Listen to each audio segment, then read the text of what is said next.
Into the 18th, 4 for 154, and Will Sullivan is calling in Rizwan, I reckon. Now, I like this. We saw it with Nick Manninson retired himself not long ago, a couple of games ago, and Daniel Sams came into bat because he wasn't quite middling the ball, and I think this is a really good move. Maybe could have happened an over or two earlier, actually. मैं हूं Riju dancer, कप्ताना मेरी जाना। मैं BPL में आज 200 बालों में 50 करूंगा। अच्छा पान कट आगे करके दिखा ना। अबे जिम्बू तू करके दिखा सकता, मैं भी करके दिखा सकता हूं। लो जी रिजवान साहब की 200 बाल में 50। तो कोई कप्ताना मेरी जाना, Riju the dancer, Naseem the beauty कनी टक टक टक टक। ओह टक टक टक टक टक टक। गजाल, अगर हम नॉर्मली देखते हैं ना, ऑस्ट्रेलिया का जो मीडिया है उसके बारे में एक चीज़ बड़ी मशहूर है कि वो कंट्रोवर्सीज बनाना भी जानते हैं और समवेयर वो चीज़ों को बहुत ज़्यादा हाईलाइट कर देते हैं just for the sake of the spotlight and limelight, हर चीज़ को मद्देनजर रखते हुए। क्या ये जानबूझकर किया गया? मतलब मैच अगर अच्छा नहीं जा रहा तो उसमें एक हाइप क्रिएट करने के लिए रिजवान को टारगेट करके बिला वजह कंट्रोवर्सी बनाने के लिए भी किया जा सकता है? अच्छा, इसमें I have a slightly different opinion. या You might disagree with me, which you probably will. लेकिन अब इसमें मेरा ये ख्याल है कि देखिए, for a moment let's forget that Rizwan is a Pakistani national. ठीक है, बड़ा unbiased होके हम देखते हैं। Let's look at him as a cricketer. Rizwan का स्ट्राइक रेट 101 का रहा है पूरे टूर्नामेंट में, बाबर का भी 106 का रहा है। चलो, रिजवान अब पीछे 2-3 ओवर रह गए थे, कैप्टन ने फैसला किया कि जी Rizwan is playing very slow. 101-102 का स्ट्राइक रेट था मेरे ख्याल से तब भी उनका। तो द कैप्टन डिसाइडेड कि ओके इट्स टाइम कि हम किसी और बैट्समैन को भेजें, क्योंकि पीछे जो कम ओवर्स रह गए उसमें हम ज्यादा स्कोर कर सकते हैं। Rizwan being the kind of play style he has, उससे इतना नहीं होगा। तनवीर भाई के होते हुए बाबर और रिजवान दोनों को ना किसी दुश्मन की कोई ज़रूरत नहीं है। तनवीर भाई ऐसे दोस्त हैं कि जो ना मतलब अंधेरे में गाड़ी चलाकर तो ले जाएंगे कहीं ना कहीं, कि पहुंच ही जाएंगे इधर या उधर कहीं। बीबीएल में आज जो रिजवान के साथ हुआ, एक ओवरसीज़ प्लेयर जिसने पाकिस्तान से टॉप क्लास परफॉर्मेंसेस दी, उसको इस तरह ग्राउंड से बाहर बुलाना बीबीएल के सिस्टम पर सवालिया निशान है। एक मैच में डेविड वार्नर ने भी अपनी टीम को हराया है। टॉप क्लास परफॉर्मेंसेस, अच्छा वो मेरा ख्याल है शायद शमा क्रिकेट क्लब में जो रिजी भाई छक्के मारते हैं ना गोड़ा रख के, ये शायद उनकी बातें हो रही हैं। ऑस्ट्रेलिया में मोहम्मद रिजवान की बेइज्जती हुई है। पाकिस्तान के खिलाड़ी को धीमी बैटिंग के चलते बीच मैच में रिटायर एंड आउट होना पड़ा। रिजवान बिग बैश लीग में मेलबर्न रेनेगेड्स की ओर से खेल रहे थे। इस दौरान उनकी टीम का मुकाबला सिडनी थंडर के साथ था। रिजवान तेजी से रन नहीं बना पा रहे थे और धीमी पारी खेल रहे थे। वो 23 गेंदों पर 26 रन बनाकर खेल रहे थे, लेकिन तभी रेनेगेड्स ने यह प्लान किया कि उन्हें वापस बुला लेना चाहिए। उन्होंने सबसे ज़्यादा गेंदों का सामना भी किया, लेकिन रन नहीं बना पाए। इस बीच उन्हें रिटायर्ड आउट कर दिया गया है। इस तरह वो बीबीएल में रिटायर्ड आउट होने वाले पहले विदेशी खिलाड़ी बने। रिजवान की बैटिंग चल रही है फ्लॉप। बता दें कि Mohammad Rizwan big bash league में ख़राब फॉर्म से गुजर रहे हैं। रिजवान ने 8 मैचों में अब तक 167 रन बनाए हैं। इस दौरान उनकी स्ट्राइक रेट 100 की रही है। रिजवान बीबीएल के हाई प्रोफाइल क्रिकेटरों में शामिल हैं, लेकिन उनका प्रदर्शन वैसा नहीं रहा है। वहीं क्रीज पर रहते हुए इस मैच में जो उन्होंने छक्का मारा, वो उनका टूर्नामेंट का इस सीज़न का पहला छक्का था। वो ज़माने चले गए सर। अब तो दिया जो है बुझने से पहले जो टिमटमा रहा होता है वो वाला सीन है।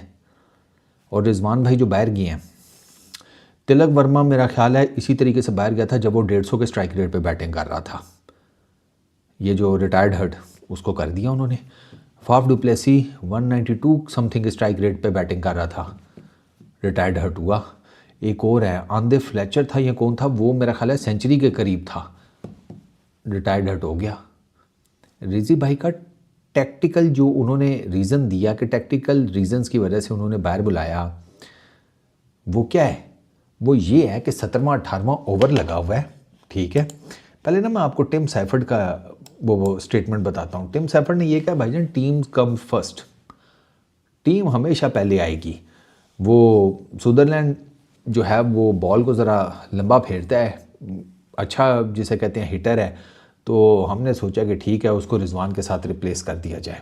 क्योंकि रिजवान भाई 17वें 18वें ओवर में 26 रन बनाकर बैठे हुए थे 23 गेंदों के ऊपर उनको जिसे कहते हैं पावर प्ले में भी कुछ नहीं मिला था। उनके ओपनर भी आज जिसे कहते हैं ना दे मार 4.5 ही था उनका काम। तो अब 17वां 18वां ओवर चल रहा है। रिजवान भाई आपको पता ही है कितने बड़े पावर हिटर हैं, वो सारी दुनिया जानती है।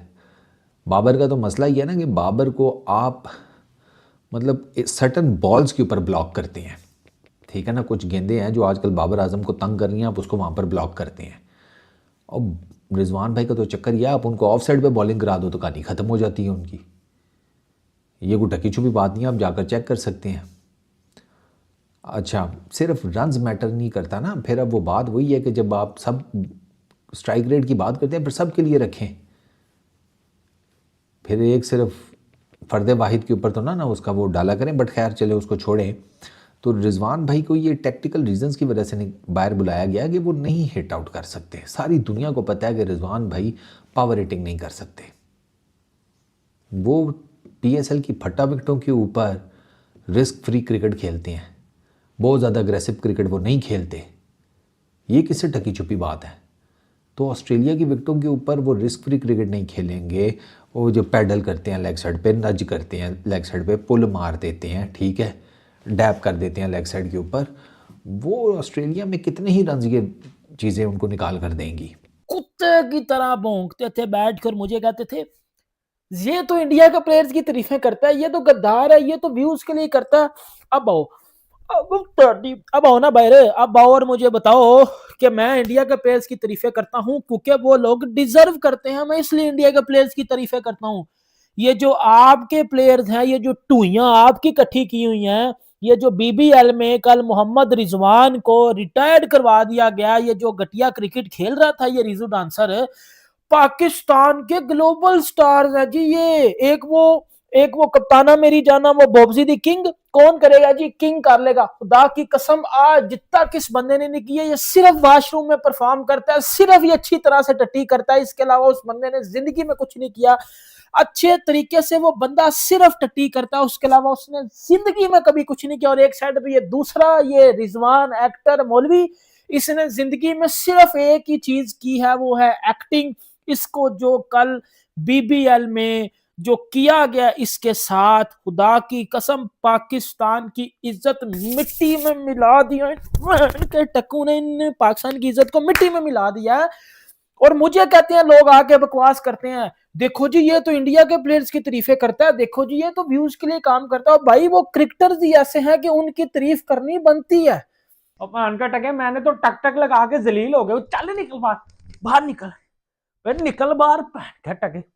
अबे रुक, अभी तूने जलवा देखा नहीं है मेरे घंटे के किंग जिम्बू का। बब्रिस्तान Bobji is coming, Bobji is coming, Babar fan ready हो जाओ। अच्छा जी, मेरी कवर ड्राइव किसी ने देखनी है 17,000 बालों के बाद। Oh, what a cover drive! And Bobsy the King Zalil in Big Bash League one का टको। ये क्या टॉपी ड्रामा लगा के रखा हुआ था आपने।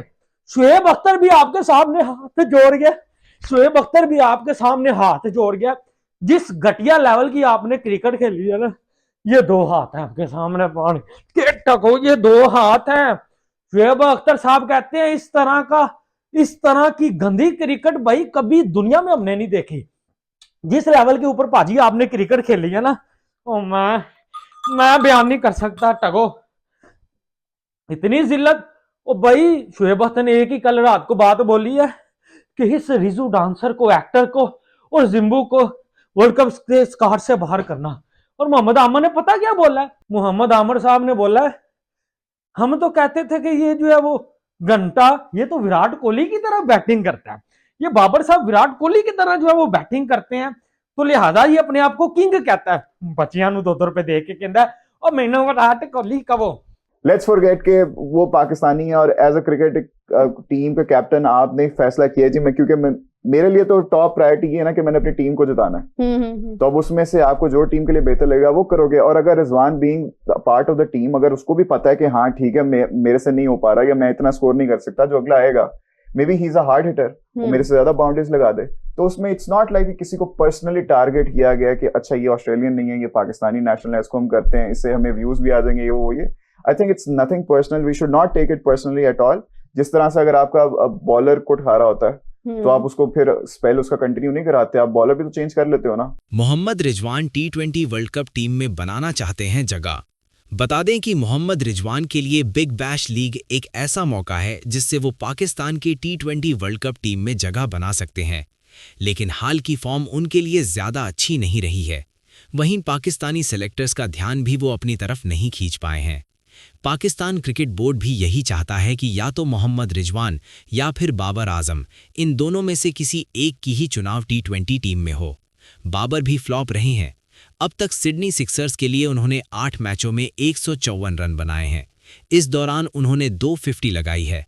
बता दें कि बाबर आजम और मोहम्मद रिजवान दोनों ही टी20 वर्ल्ड कप 2024 टीम का हिस्सा नहीं थे, लेकिन नए चेहरे टीम के लिए ज्यादा अच्छा नहीं कर पाए और उन्होंने लगातार कई सीरीज गंवाई।